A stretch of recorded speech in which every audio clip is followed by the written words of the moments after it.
Hey guys, it's Andrew Philippou here from Razer. I'm here with Quantic Illusion after his tournament. First of all, how are you? How are you doing after your tournament? Doing pretty well, but of course I'm a little bit tired because I've had to wake up so early for each day. But besides that, I think I'm in pretty good condition. Now, talking about the tournament, how did you do in your group, and how do you feel your preparation helped you in your group stage? I got on my group second and with relative ease, so I was happy about that. But I didn't really have to play too many Protoss games in my group, so when I had to play Creator, I wasn't much refined, or like I hadn't practiced first Protoss the day before. But overall, I was alright. Now, speaking about your preparation, you've been in Korea for quite some time. How long have you been over there, and how do you feel it's impacted your ability to play? I've been there for 2 months, and I think one big thing that I got out of it is that I could kind of understand the game better now. I thought I had a pretty good understanding before I went, but when I got over there and the caliber of players were different, the play style was different, they knew what they were doing, and being around other players that knew what they were doing helped me a lot. Now, your time over there, obviously you've learnt a lot. How did you find living over there? You speak Korean, did you enjoy living over there? Yeah, I actually got around pretty well. I could order the food and everything, but it was a little bit troublesome when I couldn't read some of the stuff, but staying over there, I actually learned more Korean, so that helped me a lot, and the Koreans in the house helped me get around as well, so it wasn't too troublesome. Now, whilst you were over there, you didn't attend any events. Do you feel that the fact that you were over in Korea was better for your training than, say, traveling around and going to all other tournaments? Yeah, that was the main point of skipping out on the other tournaments that I was invited to, our like MLG Open Bracket. It was just to practice for this big tournament because I thought this was the tournament of the year, the biggest prize pool, the top caliber players. So I just decided to stay in Korea and not go to any other foreign tournament, and I think it was a good decision.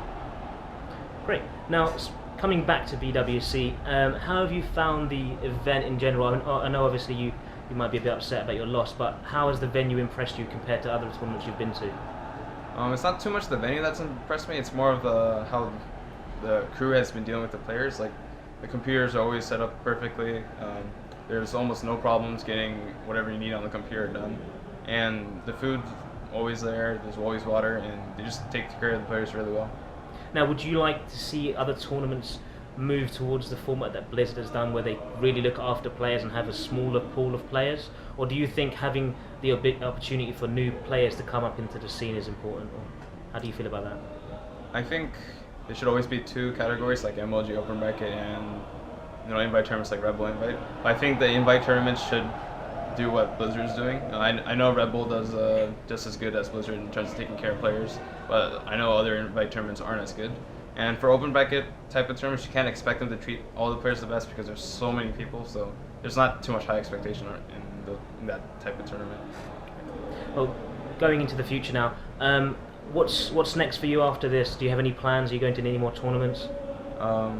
I don't have any tournaments lined up, but if they show, I'll probably go. But I'm going to head back to the Quantic House in California and then probably stay home for the holidays in Virginia and then return to Quantic House. So I'm just going to take the rest of the year to just relax a little bit, and then probably around next year I'll start practicing in Korea again. Now, you're talking about going back to Korea next year. We obviously know now that Heart of the Swarm is coming out. Have you been playing any of it at all, and have you got high hopes for it? I haven't been playing a lot of it recently. I played it a good amount when it first came out, but now I know the game state is totally different, so I can't really comment much about Heart of the Storm. But I'm hoping the game will be a little bit better in design. Like, I believe they talked about how the Mothership Vortex type of play versus Zerg, like, it's a design flaw. Like, the game shouldn't have to be played like that. So I hope they get flaws like that taken care of, and that's the best I can hope for. Do you think you'll be playing any of it over the holidays? Maybe relax a little bit, check it out. Yeah, just in case, just to see what the new units are like, because I can't even name all the new units, so that's probably what I'm going to end up doing. Well, great. Thank you very much for your time. Is there anything you'd like to say to your fans or friends watching? Thanks for supporting me, and of course, thanks to Quantic for giving me the support to go to Korea and train in there, and of course, thanks to our sponsor, especially Razer, for having me. Great. Thank you very much for your time. Thanks, guys. See you soon.